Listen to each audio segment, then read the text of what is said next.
Welcome, ladies and gentlemen. Here we have the crew for Spooky Pinball. Now, their latest release, you may or may not know, is Evil Dead. It's in there inside the game room area. How many of you have actually played Evil Dead? Yeah. Yes.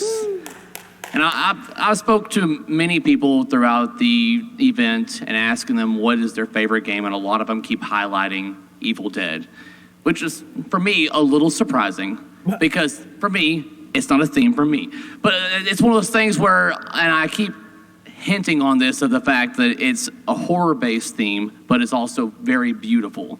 And a part of that is because we have Christopher Franchi down there at the end, right here, actually, not the end.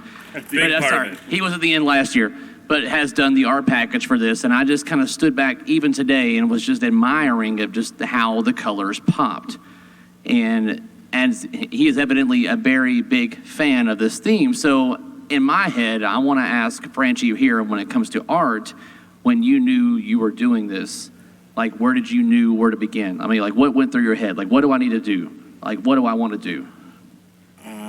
Is this on? Yes. Okay. Well, my first thought was exactly what you're talking about. It's like, you know, the color palette for Evil Dead was brown, tan, maroon, orange, black, and other boring colors. And I knew I couldn't do an art package like that because you guys would be pissed. And it would just look dull. So my first thing, my first goal was to find color palettes that would work, that would brighten it up, but work with the IP, work with the images and all of that, and try to find a happy balance that worked. So that was step one.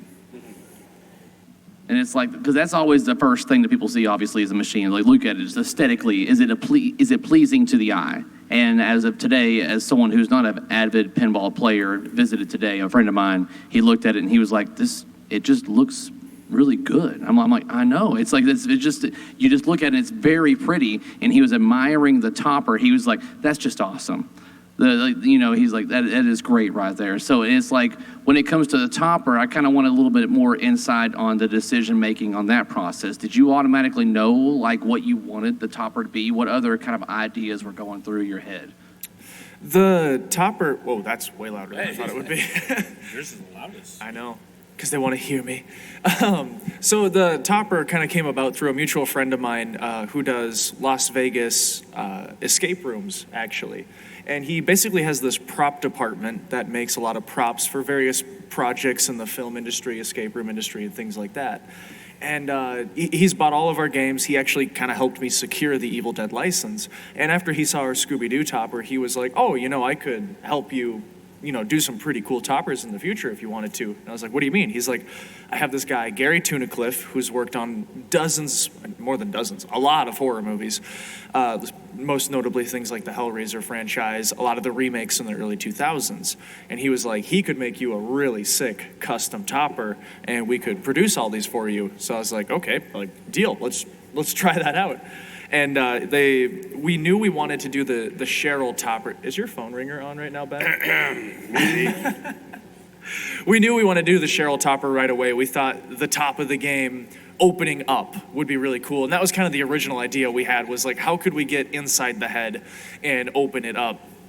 Which proved to be really, really difficult. So the designer started putting things together and how to do it on top of the head. And he absolutely killed it. Originally, I had ordered 400 toppers.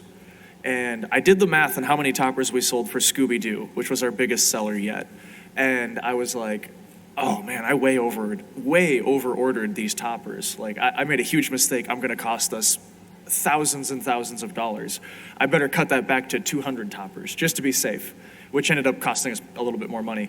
And then day one came around, the game started selling, and on day one we sold over 500 toppers. So, whoops, should have stuck with 400 at the start there. So I guess that segues into the question of your own thinking of how well is a theme like this. I have to imagine that as a pinball manufacturer, you're looking at everything you do, you're calculating the risk versus reward on something. Yeah. And so when it comes to the theme of Evil Dead, And from people that I've already spoken to, that it's not a thing that speaks to them, but they highly enjoy the game. Yeah. It's like, so it's obviously speaking to people that aren't already fans of it.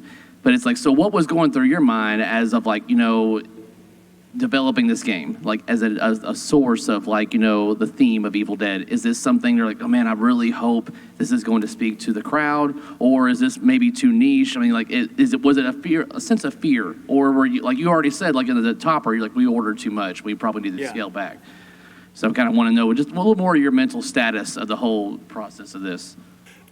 I was sitting in the corner of my office with my fingers like this on the floor, trying not to cry on launch day. He should have the lights were off. Yeah, they really were. I think we're forgetting kind of an important part, though. We sold out today, and I was going to announce that a little bit later on. thanks 888s have sold through for Evil Dead. That's awesome. kind of have some special guests over here, Joe and Michelle Newhart, pinball star, as well as Bill, fearless sales leader. Joe, how many Evil Deads did you buy today? A lot. Yeah, not enough. So he is the proud owner of all of the remaining Evil Deads that are available anywhere. So I got his business cards if you need one. But I've been passing them out around. yeah, we already gave most of those away. We're going to need more. Something that I thought would really help, because like Evil Dead is kind of a pretty hardcore horror theme, almost more hardcore than Texas Chainsaw Massacre to an extent. But what it has that really speaks to pinball specifically is comedy. Like, comedy is something that has sold tens of thousands of units in this industry, especially when you look back at games from the 90s that were very popular. There's a lot of very quotable, funny things from those games that we love. And I knew that with Bruce Campbell behind the speech in the game, and with dozens of iconic moments from the movies of having him duplicate those, improvise on top of those, I knew that that would reach out past the general horror audience. So you get the approval from the license holder, like, all right, you got Evil Dead. So you start reaching out to your team members, like, Hilton and even Ben. And it's like, I'm kind of curious of how the conversation went down. Like, hey, we've got this theme. So as the coders, like Ben and Hilton down there, it's like, what goes through your mind when you get notified, like, hey, we've got this? And I know that Evil Dead's a very big theme for you, Ben. You've been wanting to do this for a long time. So when you got the green light, was it just like, a kid in a candy store, or did you like just know where to go from there?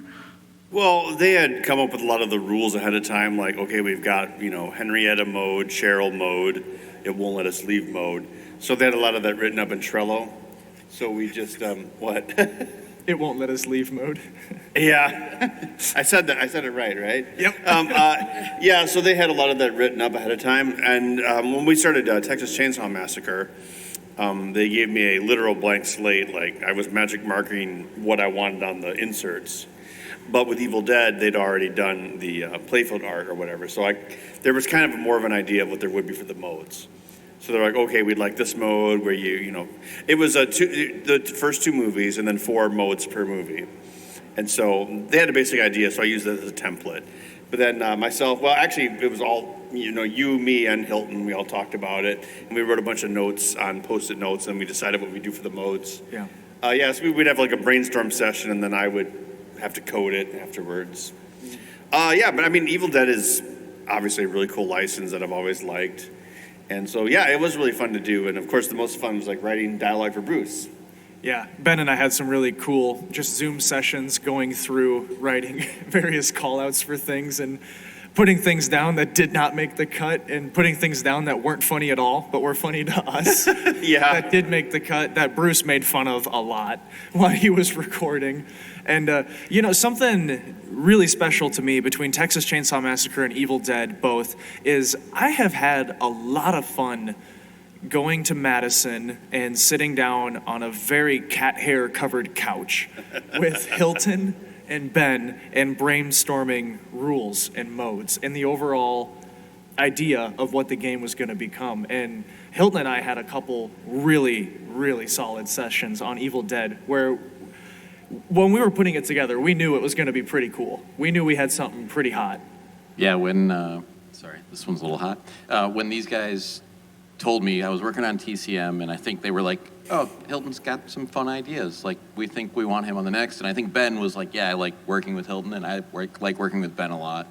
And when they told me Evil Dead was the next one, I was ecstatic because I love 90s pinball. I love Tina Fey in Medieval Madness. I love comedy in pinball, and I love a game that can fight back. Much like Scott Danesi, I love that aspect. As soon as I saw the layout, as soon as I knew what the license was, I was I was giddy with excitement of what I knew it was going to be. And it's just been so much fun. Those sessions are a blast. One of my favorite things in pinball is us like just being nerds. Yeah. And frankly, when the Bruce dialogue got recorded, I think the first session, I'll be honest, I thought it was a little flat. The second session, I was ecstatic with what Bruce did. He did all this ad-libbing. I think there was 100 pages of script, and I don't know, 160. yeah, he clearly just read more and more and more and ad-libbed more and more and more, and it just made me just smile like when I was growing up in the 90s playing pinball, and pinball made fun of you and made jokes and inside innuendos, and it's just, I love it. That's the one thing that's too bad with the show is when we bring the game to it, is you can't hear everything as well. And there's a lot of audio that I feel like is getting missed out on this weekend. What's great is that the response is still so crazy positive, even though you can hardly hear the games in that room. Yeah. So when you can hear the games, I promise it'll be even better. And that's one thing I picked up over the months that the game has been released, and as it's been getting out to locations, is that the response to this game has been so much higher than any other release that you have. There's like no denying it. You can't say, well, it's up to par. I'm like, no. This one is evidently something's different about that. Yeah, it's not too often in pinball you get a universally accepted release. Yeah. Just everyone likes it. Like everyone agrees that this is like, Franchi's best art package that he's done yet. And so that's something that's very rare as that, as art being subjective kind of thing, So it's like out of that, it's like, Franchi, like, how do you feel about getting that kind of response? It's obviously good, but, what's your feelings on that? It's scary. I'm happy as long as whatever my last project is my best, because that just means it's when they say that, like, if the next one comes out and I go like, well, I like Evil Dead better, then I'm on the downhill slope. Like I'm thinking about retiring. So I'm ecstatic if everybody thinks that my latest one is my best, because that just means I'm on the right trajectory. So I've got no complaints. And so from like a design standpoint, it's like how much like influence from your previous designs, like with TCM, influence what you're getting with Evil Dead? I mean, like what did you hear from the public where you're like, okay, they didn't like this, and maybe we should do this or implement this more? Or kind of curious of what all influences you got that you decided to make decisions on. Luke and I are always terrified of doing the same thing 2 times in a row. And it's funny, as we get positive feedback from people of like, oh, we really liked this feature in your game, we're like, okay, we can start using that again. And then we realize it's 4 years out until they're going to see it again. But I think really we had a motto in this one, and it was F the BOM. We never stopped adding what we thought the game needed this time around. And Luke has done a really fantastic job of refining his layouts and designs to be, one, very buildable, which is very crucial to production. And then 2, just the flow and the precision of his shots and everything are getting almost too good to where things are moving a little too fast on certain things that I have to adjust them differently to keep them in check and whatnot. But in this game, we just decided it was okay if we didn't make any money. We just wanted to make sure that it had everything people wanted, because we just really wanted something that the entire masses would really appreciate as far as the layout goes. And I feel like we definitely found that on this one. And it was definitely a change of pace when it comes to only having one tier opposed to having multiple tiers. Yeah. Yeah, that was a lot easier. Yeah. That was maybe slightly a selfish decision on my part, just because when you have the multiple editions, it's so much more approvals and everything. And even though it's not a dual theme like we did 2 different games this time around, but it is 2 different licenses. So for me, it was still twice as much work. But having just one solid edition this is what it's going to be. We're limiting it to this amount. I just felt like it removed a lot of confusion for people and just made it cut, dry, simple. Here's what we have to offer. We hope you like it. We tried really hard. Yeah, it really like trims down the questions of like, what am I Yeah. not getting in this tier? What am I not getting in Exactly. this kind of Makes the decision process a lot easier for customers. Everybody knows what they're getting. There's two options. Do you want the butter cabinet? Do you want the topper? So far, 85% have said yes to the topper, at least. And so we've recently seen like a new box that you've started putting your machines in. I'm like, so what's the story behind all that? We needed a topper box when we did that. We didn't want to have just a plain, ugly brown box, and we didn't want to slap a sticker on anything. So we had Franchi do a box for the topper. And it turned out way better than we knew a topper box could turn out for us.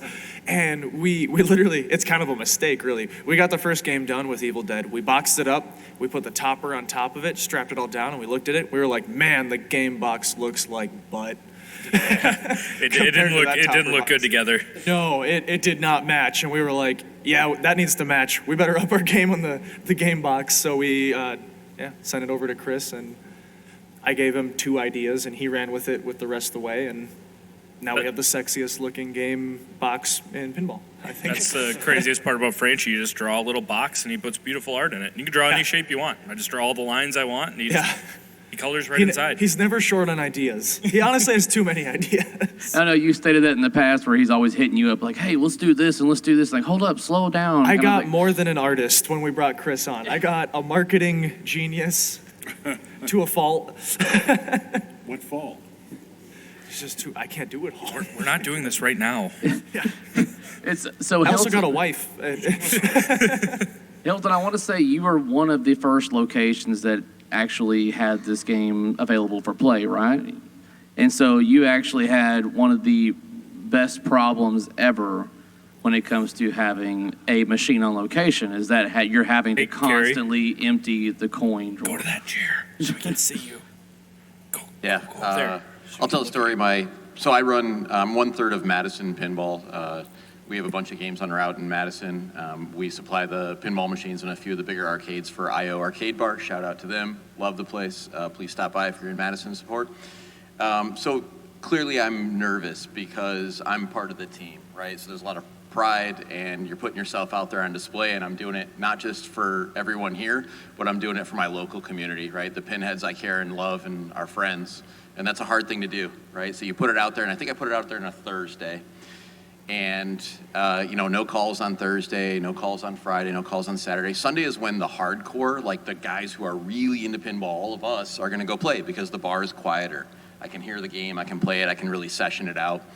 And bar, I think, opens at 11, and like 2 o'clock, I get a call from my buddy. He's like, hey, man, game's not crediting it up. And I'm like, oh, man, just flip it off, turn it back on. Maybe there's a bug, right? I'll figure it out.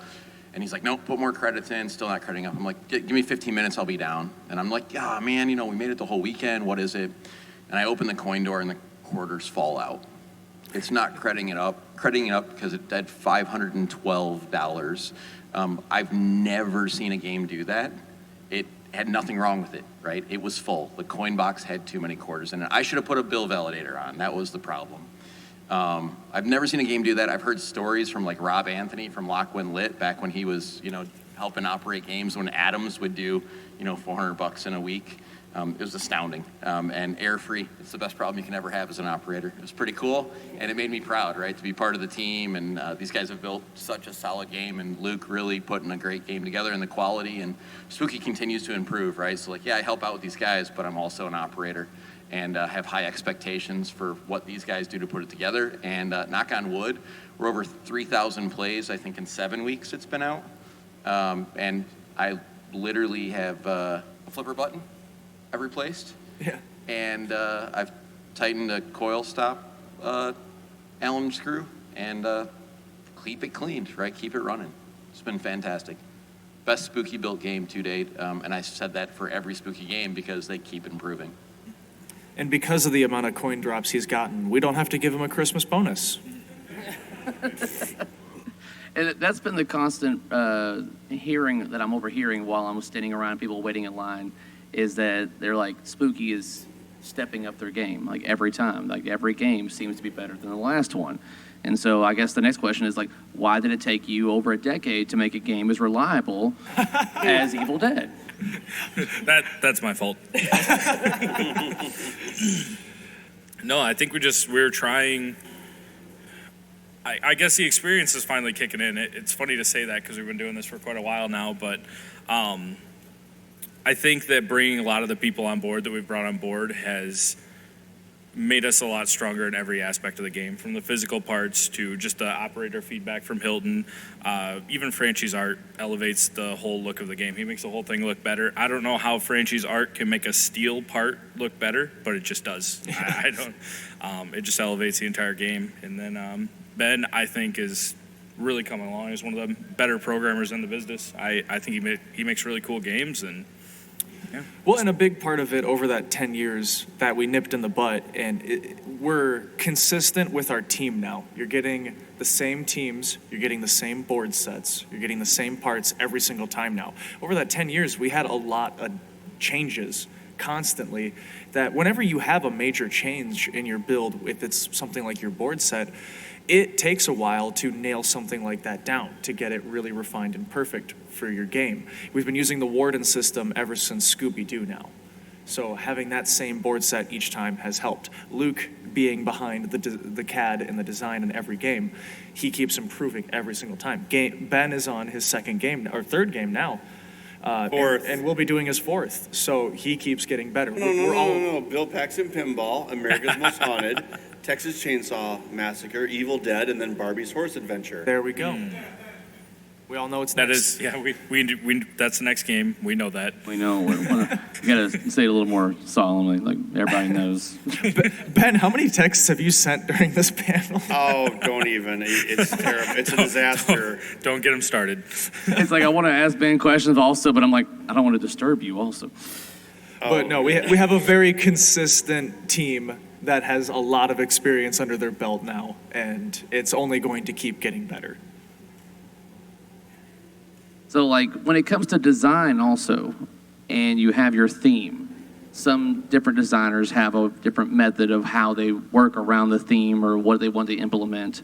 So I'm kind of curious when it came to, like, Evil Dead, what are these things that went through your mind designing the playfield? Like, okay, we need to have this. How are we going to do this? What's going through your head on that process? There was elements thematically that a handful of us all had that we really wanted in the game. Like immediately I wanted the cellar door that opens with Cheryl coming up and Cheryl going down. So you can do both those things. That was like day one, something I really wanted. And Luke, day one, wanted evil porch swing. Yeah, which, Bug handles the small items that don't really matter. Yeah. I handle the major features of the game. Like the swinging porch porch. swing, and he does, silly stuff like giant trapdoors and whatnot. But Ben, how many years ago did we talk about if we ever did an Evil Dead that we had to have a double barrel shotgun shooter lane that those are shot? the big ones. Yeah. Oh, yeah, that and a lower playfield. I don't even know Yeah. when this I was really like. had to, argue with Lucas about that. Yeah, Ben Yeah, demanded the lower playfield. I'm like, do you know what kind of risk this is? You got to engineer the cover on the lower playfield perfectly, and you don't want it scuffing up over time. It's like, it's got to be perfect, Ben. It's such a big risk. And he was like, I don't care. People want to see a lower playfield, Yeah. Luke. Well, yeah, You win. The way I pitched it to you was like, it's like your wedding. Well, I know you Gen Z people don't get married, but I was like, it's like your wedding videographer. You're never going to watch it, but you have to book it because everyone expects you to do it. And the lower playfield on Evil Dead was that because you just have to have it. But I think it's a pretty good lower playfield. Yeah, Definitely I better think than it paid Congo. off really big for The other what it Bruce is. Campbell related pinball machine. For a lower playfield that Luke and I initially weren't going to put in the game, we've had a lot of people be like, that's the best lower playfield in pinball. How'd you come up with that? We were like, oh, we didn't want to do it. Did that like 8 p.m. one night. But yeah, aspects of Evil Dead came from everybody on the team, but Spooky Luke was definitely in charge on the layout aspects. Every game it seems like somebody kind of runs away with taking the lead on the shot design and kind of what they want. And on Evil Dead, it was Spooky Luke for sure. And because it's our best game ever, I'm going to have to hear about it. Man, that was a risk, huh, guys? Oh, it had to be his. So, like again with the design on this, it's like every game has been different. Seems to be no like pattern to it. So it's like how I'm kind of curious when it comes to your next title. Like, is it going to be drastically different than what we're seeing in Evil Dead? Or This is great because Bug took the lead on the next playfield design. So if it's not as good as this one, guys, I'm sorry. I am so sorry. I'm so screwed. Our best game ever, and then I have to follow it. Like, oh, come on. No, it's going to be really good. I think all of the games we have coming are really elevated. I mean, we kind of keep saying we're Spooky Phase 3 now. Feels like we're on a different level than we've been in the past, and we're gonna keep that up. If you have our next 3 or 4 games sitting next to each other, you have a whole collection. We are So entering our golden era. Yeah, to say for the sure. least. This is gonna be a good time. so it's like I'm trying to think of how to word these next questions here because I had them and then they went away as I was interested. Well, yeah. So let's talk about challenges. And it's always interesting to hear the challenges that you overcome during the process of building up a game. So whether it be licensing or coding or even design, it's like I think a lot of people like to hear the behind closed doors of like this was a challenge to overcome this right here that you wouldn't think would be something like that. Something that would seem simple to us that are just playing a game. What are some of the challenges that you tackled and were able to overcome? I think one thing that we actually did struggle with this was fitting all of the physical mechs in the game, which is part of the reason that it became a wide body and is so loaded, because a lot of themes don't have super on-the-nose mechs that are just obvious. When you think about Evil Dead, things are obvious, like double-barrel shotgun you have to have. The moving hand was very obvious to us that we needed to have right when we watched it. More important things like the porch swing. But if you keep thinking about Evil Dead, there's so many things that we couldn't even fit in the game above that would have been cool, like the deer head. So being able to, at a certain point, there was literally too much stuff to fit in the game, so we had to kind of decide what was going to make the cut and what wasn't. So in this game, that was a challenge, but it was fun in the aspect that a lot of games it is hard to come up with the really unique mechs, and this theme just spoon feeds cool mechs that feel good, that are really obvious and on the nose all day long. So, And also, we kept running out of money. yeah, well, we don't worry about things like that. Yeah.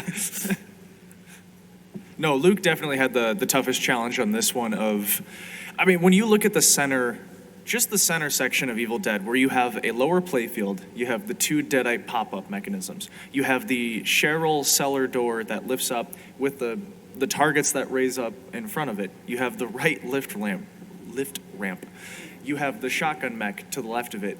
He has to take all of these things that have a very large footprint, shrink that down, and make it so I and my guys can actually build it a lot of times throughout the week.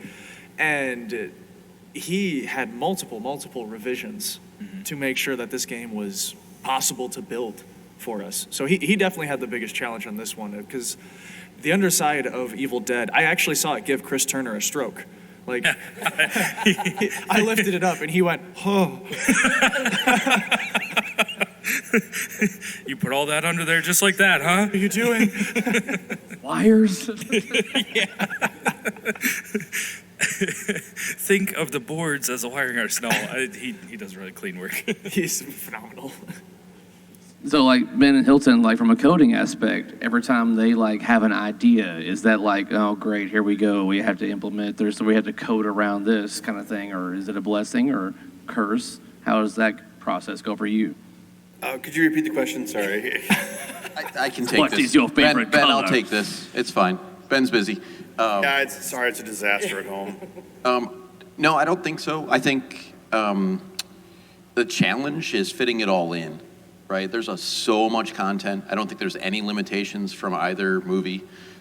There's so many things that we've had so many ideas, and we're like, that would be great, right? Let's do this. How do we do this? And then frankly, when Bruce gave us the second recording session, I mean, I've joked, but I really think, Ben, we should do this. We should just in a track mode have all the outtakes that we're not using, and you can just hit the flipper button in a track mode and listen to all of them, because they're so good, and there's just too much, right? Like, we can't, everyone's like, give us more Bruce call-outs, and I was like, we can't put them all in. It would just be Bruce talking, right? Yeah, there's almost like, there's like too much dialogue in the game. Like, we had to be, it's just, we had like, Be careful, 160 pages of script. Yeah. It's crazy. Right now, the call-outs are literally tripping over each other. We have so Yeah, many. We got to yeah. really refine it. Well, a lot of them haven't been used yet because they have 6 more modes to add. 7 at least. Yeah. For about 60% is where we would say code is at this point in time, I think. These guys are going to start developing the game live if you stay tuned long enough. Yeah. So, Cary, I'll actually say something I think we did learn from Texas Chainsaw. Texas Chainsaw, we had too many modes and it was too buggy at start. And so we really cut back, right? We said, we want 8 movie modes, we want 3 main multi-balls, we wanted insanity. We had a lot of ideas, but we were like, we need to chalk boundaries for release, especially because I think Ben coded this in about 10 months, which is phenomenal. From start to ship, yeah. Yeah, to go back to back. And we were working on Texas Chainsaw still in the background, right? And still are. So Ben, I think, deserves some major accolades, and getting him to context shift between the two is a pretty mighty task that I deal with sometimes, because you have to bring him back to where it was. And like he says, doing TCM is almost like archaeology of his brain. But I think we did a really good job. Relatively bug-free game. I think probably the most bug-free launch for Spooky Oh, game. no, there are bugs in the version that's here at the show, but I won't tell anyone how to find them. There are We know bugs. what they are. You don't need to. But that's something I think we're all really proud of, that, the game really shoots and feels good and feels, people are like, so the game's done? And I'm like, no, we have so many more modes to add. It's crazy. And then that was one thing in regards to Bruce and his call-outs, is he was even making fun of the call-outs that you guys wrote for him. I just read them. I don't write them, folks. Then that was a call-out, something like that at Resident Evil. Oh, yeah, because that terrible line about Oh my curds and God. whey. Ben's obsessed with cheese curds or whatever. And he had Why this. aren't you? You're from Wisconsin, too.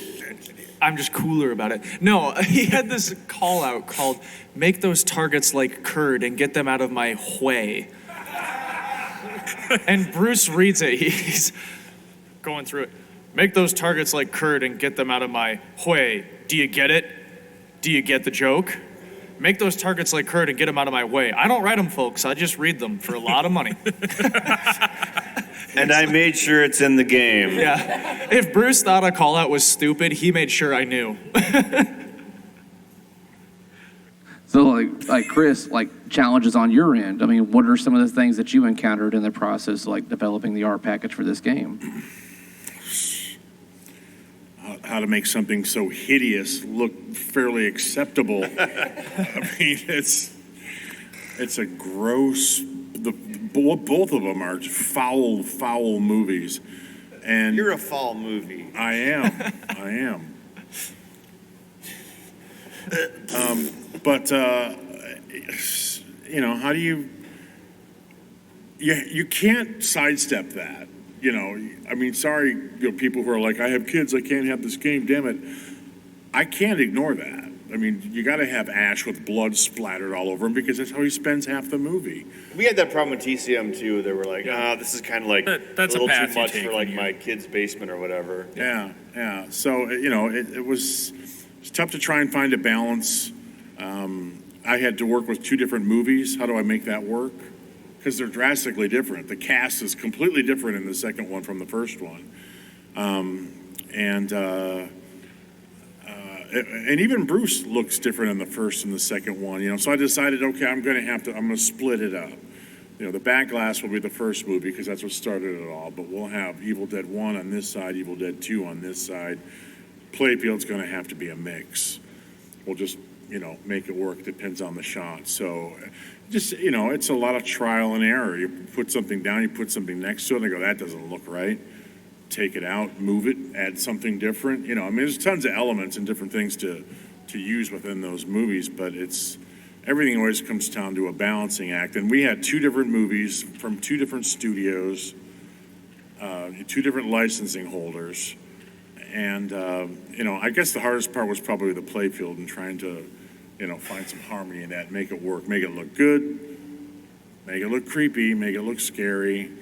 But, also give it a little bit of life and color so that it worked and it would balance out, but it would look, people want pinball to look happy. So He didn't struggle at all, is scary what he's and trying happy. to say. I didn't do what? He I just closed my eyes. He didn't struggle. He was fine. There wasn't a struggle, no. It was just, it's work. It takes a lot of time. It's always it's because a lot of us, including myself, we stand in front of a machine, we don't really understand and compensate all the work and efforts that go behind making this entire machine function the way it does, from blinking lights, from an insert that lights up, and from a shot that works correctly to the beautiful artwork that's around it. And I'm just kind of curious if there's any kind of, information out there that you can bestow upon a lot of us out there that, that we probably don't realize the amount of work that goes into something. Like, what are some of the things in the process of creating a machine in general that, some people just don't think about? I thought you were still talking to him. Anybody. I mean, anybody, mainly probably you on the licensing aspect. We did add one more step in our QC process that I think has made this game more solid, and that's that we send an early game to Don of Don's Pinball Podcast, and he shows us any warning labels we might need or anything that people could stick their fingers in and get it caught in and cut themselves, anything dangerous. Or any that's way that breakable. you could set it up wrong, Yes. he has found. He will do that. We add a lot of warning stickers, orange notices, stuff like that after that, so. Basically, yeah, Don was the struggle that we didn't know we were going to have, I guess is the answer. I would add Is it a full-size figure or like a baby figure now? I would add to that it's important to have a good communication, because these guys have to communicate to me what they're doing. I have to be able to understand that and then artistically represent what they're doing on the table. And if you don't have that, if they can't, some people can just do their job and they do it very well, but they can't explain what they're doing. But working with Ben, working with Luke, and working with Bug on all this stuff, everything was communicated very clearly, and that just makes for a much easier job. You know exactly what you're doing. Because if you don't, there's been a lot of times I've done work in the future for other companies where I've had to go back and just demolish stuff and redo it because the information I got up front was not communicated properly, or they didn't know what they were doing and they changed it. And which companies were those? No, don't answer that. I get in enough trouble. Rework is always harder than doing it right the first time, for sure. Like the planning phase on the front end, being clear, concise, and having a good vision and experienced people to have a good vision of what the finished game actually looks like is really important. And it's a lot faster to do it right the first time than rework it 3 times. Yeah, and Evil Dead, there were no changes that were due to any sort of problem or breakdown in communication. It was all just, a lot of the changes were mine. Like, I don't want this. This looks like shit. I'm going to put this here. I'm going to move that. Little tweaks, but it was probably the easiest playfield I had done because nothing was wrong, when we first put it together. The only thing we fought in the artwork was that Sam Raimi is incredibly particular about how that car looks. We had the car in 10 places originally. We had it in a lot of places originally, and Sam was just so particular with the minor details of the car that eventually the licensor emailed me and was like, you should probably just change out a few of those to be something else. Yeah, Sam doesn't understand that, you can't, he's like, the fender's wrong or whatever, and I'm like, I had to change the car or we'll get sued by Pontiac. It can't look like that actual car. It's just kind of got to change the bumper, change the headlight shape, whatever. And he's like, no, that's wrong. And yeah, but it has to be wrong or, we're all going to get sued. And that was kind of a cool moment as well, was the first time we sent in a real big bulk amount of artwork. And the one licensor came back with all of Sam Raimi's notes. And the dude really pays attention. He knows his product and his license better than anybody I have ever worked with. He knows exactly how things are supposed to look, and he really took his time and looked it over and made sure it was exactly appropriate for what the license is. And dude took impeccable notes. It was really cool. So, when it comes to doing what you're doing here, this is the first time that you've had to work with multiple licenses. Simultaneously, correct? On one game, yeah. Because TCM and Looney Tunes is obviously 2 different licensors. Yeah, but Had to get all that done at the same time. But this was the first time it was 2 licensors on one machine. So what was that experience like for you? You're the primary person that has to talk to the licensors, right? Fortunately for me, it actually was pretty cut and simple. I mean, they've done this a time or two before because the video game, the Evil Dead video game, had come out, and they had just worked with each other on that.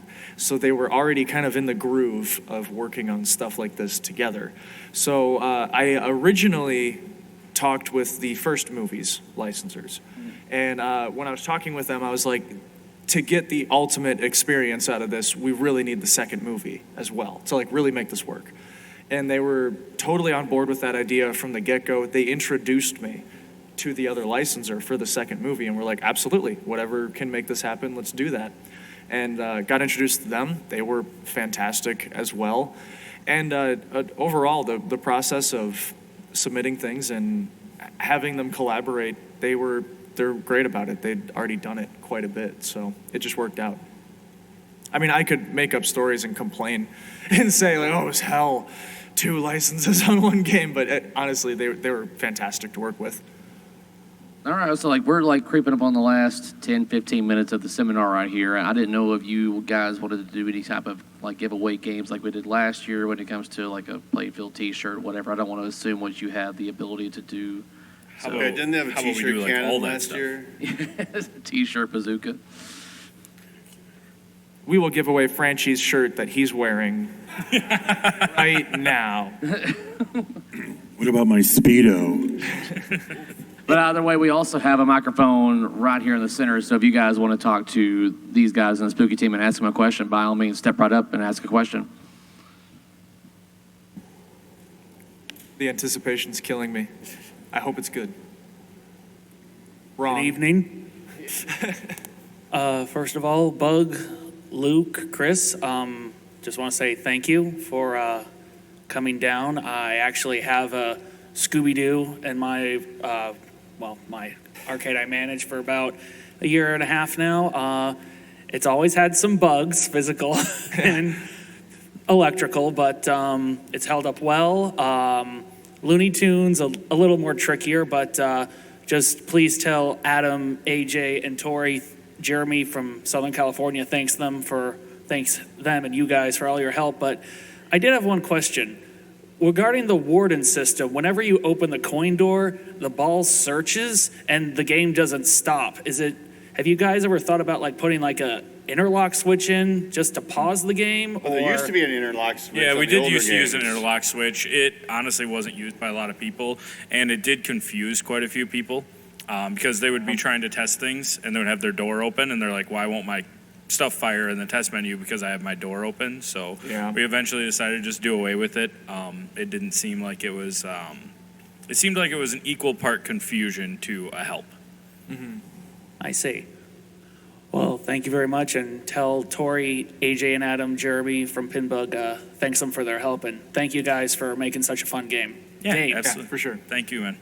Thanks for your question. This guy's the GOAT of questions. Yeah. He has so many good questions. This gentleman right here was at our very first seminar that Bug and I did, and he asked all the good questions. And there was like I appreciate maybe 10 that. people in the room. I've been coming here 21 years for Texas Pinball Festival, Nice. so it's been great. I go to a lot of shows.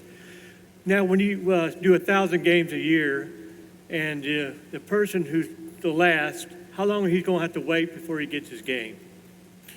We always try to do all of our games in 12 months. So, and we've been sticking to that cycle pretty good. I mean, anyone who follows us or has ordered our games, we've been on the same schedule here for quite a while and everything. So, They're going to wait a year to get it? when did they order? Did you specify when they ordered? Launch If they're day or dead today? last in line. Oh, if they're last in line, they would wait about a year. Yes, not a year from today, but a year from launch. But anyone who orders on launch day is probably going to be in the first 8 months, I would imagine, or so. But Are you all using invisible glass?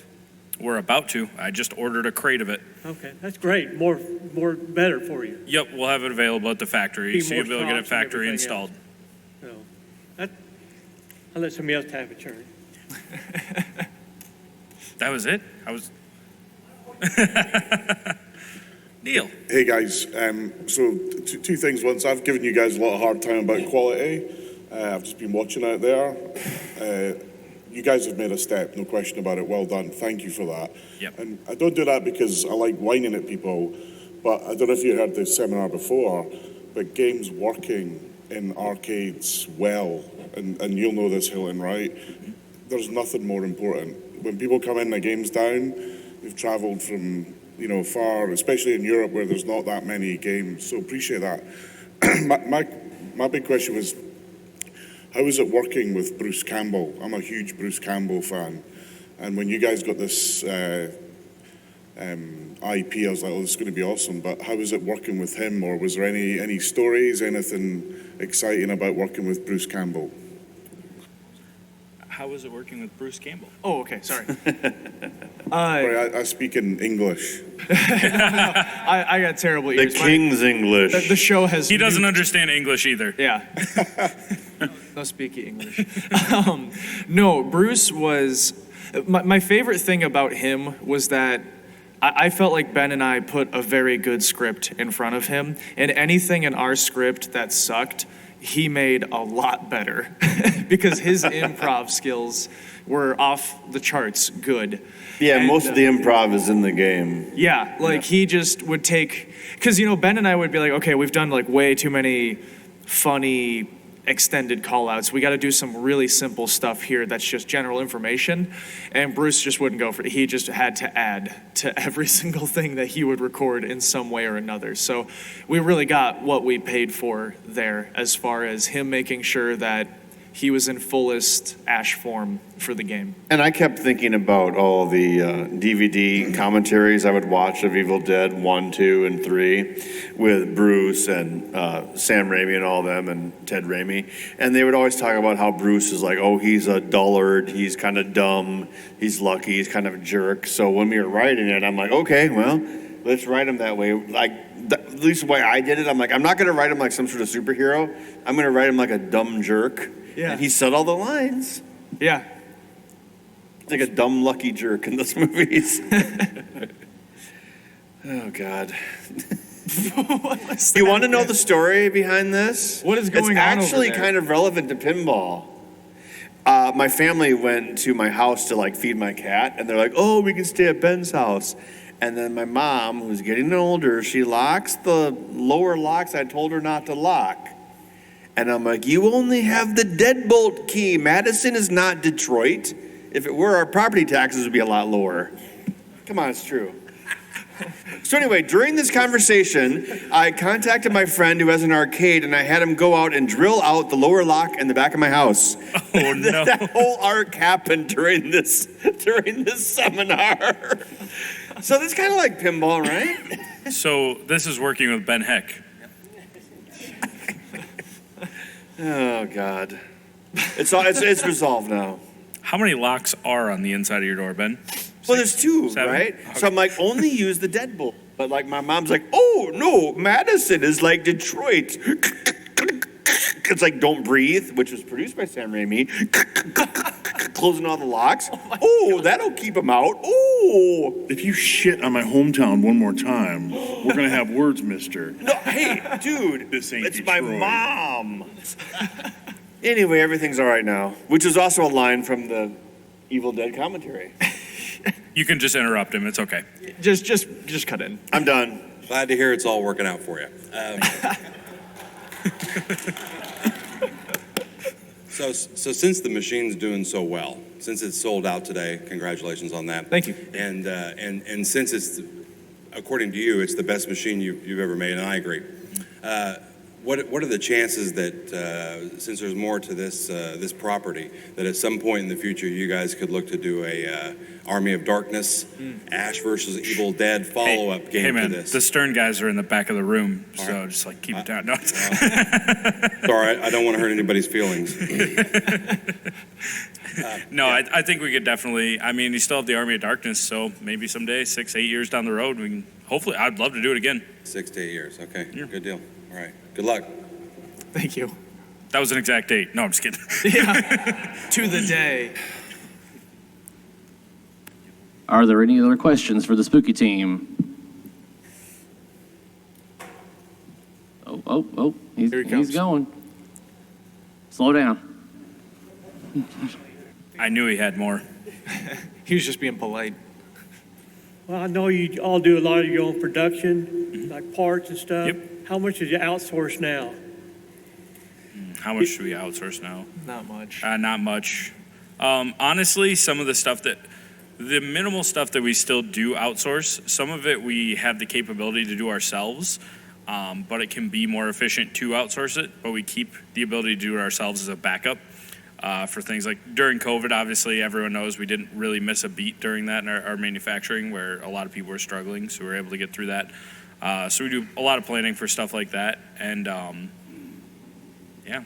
we do not outsource, probably less than we ever have, and if we do outsource it, it's usually because of just square footage or more infrastructure to build, because we built almost all the infrastructure of our factory and all the equipment that we do have from scratch over the last 10 years and learning how to run and operate a lot of the machinery and everything, so we could get to all of it eventually, who knows.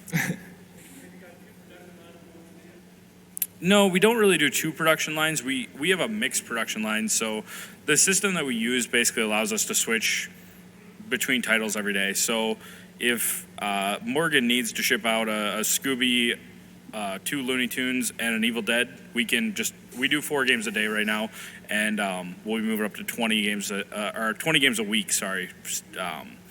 We'll be moving up to 20 games a week here shortly. So whatever mix of titles that she needs for that day that we can just do. So if there's 3 Evil Deads and 1 Scooby needed, we just knock it out. Yeah, absolutely. It's been a huge help. All right, I think we have reached the end of our time, guys. We are creeping up on the 8 o'clock time period. I want to eat into the next seminar's time, so by all means, thank you for joining us. And also, congratulations to Spooky for selling through on your 888 Evil Deads. Thank you.